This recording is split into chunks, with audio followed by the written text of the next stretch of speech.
नमस्कार दोस्तों, मैं प्रीति यादव एक बार फिर से आप सभी का बेहद स्वागत करती हूँ अपने चैनल डीप स्टडी बाय प्रीति यादव में। तो फ्रेंड, हम आपके लिए डेली ही गवर्नमेंट एग्जाम से relative short class and short practice set लेकर आते रहते हैं। तो उसी तरीके से हम आज भी एक नया प्रैक्टिस सेट लेकर हम आपके सामने पेश हैं, जिसमें आपके लिए 20 MCQs देखने को मिलने वाले हैं। अगर आप इसी तरीके और भी क्लासेस या फिर और प्रैक्टिस सेट सॉल्व डेली करना चाहते हैं तो प्लीज़ आप चैनल को सब्सक्राइब कर लीजिए और बेल आइकन को भी प्रेस कर दीजिए और हमारी वीडियो को अपने दोस्तों के साथ शेयर करना बिल्कुल ना भूलें। तो चलिए दोस्तों, अपने पहले क्वेश्चन से हम स्टार्ट करते हैं। जैसे कि हमारा आज का पहला क्वेश्चन है, उत्तर प्रदेश में कितने ज़िले शामिल हैं? हमारे यूपी में कितने ज़िले शामिल हैं? इसमें एक क्वेश्चन और भी इसमें बनता है कि सबसे अधिक ज़िलों वाला जो राज्य है वो एकमात्र कौन सा राज्य है? वो है उत्तर प्रदेश है, जिसमें सबसे अधिक ज़िले पाए जाते हैं। अब वो ज़िलों की संख्या टोटल कितनी है ये आपको बताना है। 55 है, 65 है, 75 है या फिर 85 है। तो इसका राइट आंसर होगा ऑप्शन नंबर सी, 75 ज़िले। ठीक है, उत्तर प्रदेश में कितने हैं? टोटल 75 ज़िले हैं इसमें, हमारे यूपी में। और ये सबसे अधिक ज़िलों वाला राज्य भी है। भारत का सबसे अधिक ज़िलों वाला राज्य भी हमारा उत्तर प्रदेश है। और सबसे अधिक जनसंख्या वाला राज्य भी कौन सा है? हमारा उत्तर प्रदेश। यहाँ पर सबसे अधिक जनसंख्या है भारत के राज्यों में। चलिए, अपना क्वेश्चन नंबर सेकंड देख लेते हैं। क्वेश्चन नंबर सेकंड है हमारा, महात्मा गांधी जी ने किस आंदोलन में करो या मरो का नारा दिया था? ठीक है, ये जो हमारे गांधी जी थे उन्होंने एक नारा दिया था, जो मतलब वैसे तो काफ़ी सारे इनके नारे थे, बट एक फेमस नारा उनमें से, इसमें जैसे कि मैंने क्वेश्चन में लिया है करो या मरो, तो ये नारा उन्होंने किस आंदोलन में दिया था? असहयोग आंदोलन में, भारत छोड़ो आंदोलन में, सबने अवज्ञा आंदोलन में या फिर दिल्ली चलो आंदोलन? किस में दिया था? तो ये दिया था ऑप्शन नंबर 2, भारत छोड़ो आंदोलन। ठीक है, इसके तहत उन्होंने दिया था करो या मरो का नारा। चलिए, अब देख लेते हैं अपना question number third. Question number third है हमारा, इसे थोड़ा जूम कर लेते हैं, इतना ठीक है।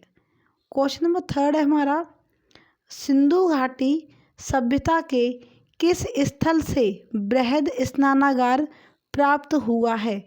सिंधु घाटी सभ्यता जो है, ये जो इंडस वैली सिविलाइजेशन है, इसके किस स्थल से बृहद स्नानागार प्राप्त हुआ है? एक बहुत बड़ा स्नानागार, यानी नहाने का एक स्थान कहाँ से प्राप्त हुआ है? मोहनजोदड़ो से, हड़प्पा से, लोथल से, ये लोचन हो गया, लोथल हो गया यहाँ पर, या फिर कालीबंगा से? कहाँ से प्राप्त हुआ है? तो इसका राइट आंसर क्या होगा? ये होगा मोहनजोदड़ो, यानी ऑप्शन नंबर 1, मोहनजोदड़ो से ये स्नानागार प्राप्त हुआ है सिंधु घाटी सभ्यता में। चलिए, अब देख लेते हैं अपना क्वेश्चन नंबर 4। क्वेश्चन नंबर 4 है हमारा, चंद्रगुप्त मौर्य, ठीक है, चंद्रगुप्त मौर्य किसको पराजित कर मगध की गद्दी पर बैठा था? ये जो चंद्रगुप्त मौर्य शासक था, ये किसको पराजित करने के बाद मगध की गद्दी पर बैठे थे? तो इसके ऑप्शन है यहाँ पर हर्षवर्धन, धनानंद, अशोक या फिर सिकंदर। तो इसका जो राइट आंसर है वो क्या होगा? ऑप्शन नंबर बी, घनानंद को। ठीक है, वो भी किसकी नीति से? खुद से नहीं, चाणक्य का यहाँ पर माइंड था, यानी कि जिन्हें कौटिल्य भी बोलते थे। तो उनके माइंड के अकॉर्डिंग, मतलब उन्होंने रणनीति तैयार करी, जिस तरीके से फिर इन्होंने धनानंद को पराजित किया और फिर ये मगध की गद्दी पर बैठे थे। धनानंद बहुत ही एक क्रूर और अयास किस्म का शासक था। चलिए, अब देख लेते हैं क्वेश्चन नंबर 5। क्वेश्चन नंबर 5 है हमारा, बिंदुसार किस सम्राट का पुत्र था? ये जो बिंदुसार था वो किसका पुत्र था? समुद्रगुप्त का, चंद्रगुप्त मौर्य का, वासुदेव का या फिर उदयगिरि का? किसका था? जी हाँ, इसका राइट आंसर क्या होगा? चंद्रगुप्त मौर्य का पुत्र था। कौन? बिंदुसार। तो इसका राइट आंसर हो गया ऑप्शन नंबर 2। ठीक है, चंद्रगुप्त मौर्य। चलिए, अब देख लेते हैं अपना क्वेश्चन नंबर 6। क्वेश्चन नंबर 6 है हमारा, गुप्त वंश संस्थापक श्रीगुप्त ने कौन सी उपाधि धारण की थी? ये जो गुप्त वंश का संस्थापक है वो कौन है? श्रीगुप्त है। ठीक है, चंद्रगुप्त का संस्थापक कौन है? श्रीगुप्त है। तो इसने कौन सी उपाधि धारण करी थी? महाराज, या फिर देवनाम प्रियदर्शी, करमौली, या फिर पशुपति? तो इसका राइट आंसर क्या है? इसका राइट आंसर होगा ऑप्शन नंबर ए, महाराज। चलिए अब देख लेते हैं अपना question number next. Question number हमारा 7 है, गांधी जी पहली बार दक्षिण अफ्रीका कब गए थे? महात्मा गांधी जो पहली बार दक्षिण अफ्रीका गए थे, दक्षिण अफ्रीका की यात्रा पर गए थे, तो वो कब गए थे, किस सन में गए थे पहली बार? 1886 में, 1856 में, 1993 में, या फिर 1893 में? इसका जो राइट आंसर है वो होगा ऑप्शन नंबर 4, 1893 ईस्वी में ये पहली बार दक्षिण अफ्रीका गए थे महात्मा गांधी जी। चलिए अब देख लेते हैं अपना क्वेश्चन नंबर 8। क्वेश्चन नंबर 8 है हमारा, निम्न में से किसकी स्थापना राजा राम मोहन राय ने करी थी? यहाँ पर ये स्थापना 2 बार हो गया है। ठीक है, ये एक ही बार होगा यहाँ से, ये इस तरीके से। ठीक, तो इसकी स्थापना किसने करी थी? विधवा पुनः विवाह की, ब्रह्म समाज की, या आर्य समाज की, या फिर सत्य शोधक समाज की? तो इस क्वेश्चन में पूछा है कि इस कौन से किसकी स्थापना करी थी राजा राम मोहन राय जी ने? तो इसका जो राइट आंसर है वो होगा ऑप्शन नंबर 2, ब्रह्म समाज। ठीक है, क्या हो गया? ब्रह्म समाज की स्थापना राजा राम मोहन राय जी ने करी थी। चलिए अब देख लेते हैं अपना question number next, question number 9। Question number 9 है हमारा, अनुच्छेद 32 को संविधान की आत्मा किसने बताया है? ये तो क्वेश्चन आपको डायग्राम देखकर ही दिख गया हो, क्योंकि यहाँ पर मैंने साथ ही साथ पिक्चर दी हुई है, तो आपको ये पिक देखने के बाद आपको पता चल गया होगा कि इसका राइट आंसर क्या है। इसका राइट आंसर होगा ऑप्शन ए, BR अम्बेडकर, यानी डॉक्टर भीमराव अम्बेडकर जी ने, यानी बाबा साहब, ठीक है, जिन्हें बाबा साहेब भी बोलते हैं कि नहीं, भीमराव अम्बेडकर जी को, तो उन्होंने अनुच्छेद 32 को संविधान की आत्मा बताया है अपने एक स्टेटमेंट के जरिए। चलिए अब देख लेते हैं क्वेश्चन नंबर 10। क्वेश्चन नंबर 10 है हमारा, संविधान के किस भाग को भारत का मैग्ना कार्टा कहा जाता है? ठीक है, किसको कहा जाता है भारत का मैग्ना कार्टा? भाग 2 को, भाग 4 को, भाग 6 को, या फिर भाग 7 को? तो इसका राइट आंसर होगा ऑप्शन नंबर 1, भाग 2। भाग 2 के लिए संविधान के भाग 2 को भारत का मैग्ना कार्टा कहा जाता है। चलिए अब देख लेते हैं क्वेश्चन नंबर 11 अपना। क्वेश्चन नंबर 11 है हमारा, भारत का सबसे ऊंचा बांध कौन सा है? हमारे इंडिया का सबसे ऊंचा बांध कौन सा है? यहाँ पर ऑप्शन है कोयना बांध, हीराकुंड बांध, टिहरी बांध, या फिर नागल बांध, जिसे भाखड़ नागल बांध पूरा बोलते हैं। ठीक है, तो सबसे ऊंचा बांध कौन सा होगा? वो होगा टिहरी बांध। ये ठीक है, ये टी के शेप में आपको याद रखना है, टी के शेप में जो कि बना हुआ है वो है हमारा टिहरी बांध। ठीक है, तो ये हमारे भारत का सबसे ऊंचा बांध है। चलिए अब देख लेते हैं क्वेश्चन नंबर 12। ये है हमारा, भारत में मुगल साम्राज्य का संस्थापक कौन था और उसका शासनकाल का समय कितना था? हमारे इंडिया में जो मुगल साम्राज्य की स्थापना जो हुई थी, तो उसकी स्थापना किसने करी थी हमारे भारत में, और उसका शासनकाल का समय कितना था? ठीक है, मुगल शासन का पूरा नहीं पूछा है, सिर्फ जिसने स्थापना करी थी उसका शासनकाल पूछा है यहाँ पर।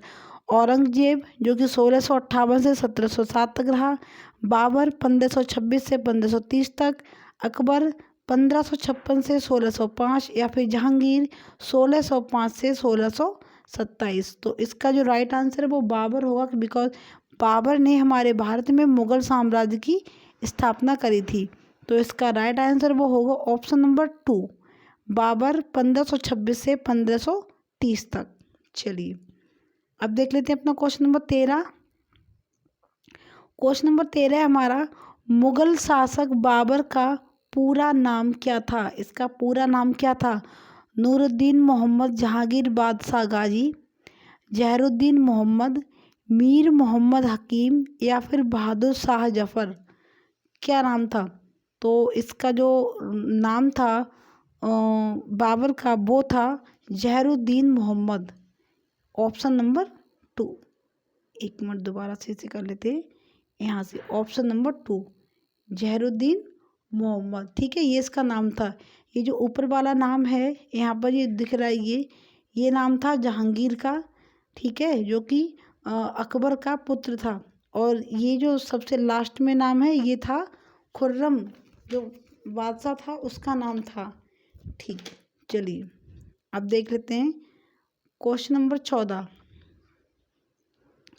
ये है, प्रथम बौद्ध समिति का आयोजन किसने कौन से स्थान पर कराया था? यानी प्रथम बौद्ध समिति जो हुई थी उसका आयोजन किसने कराया था एवं किस स्थान पर कराया था?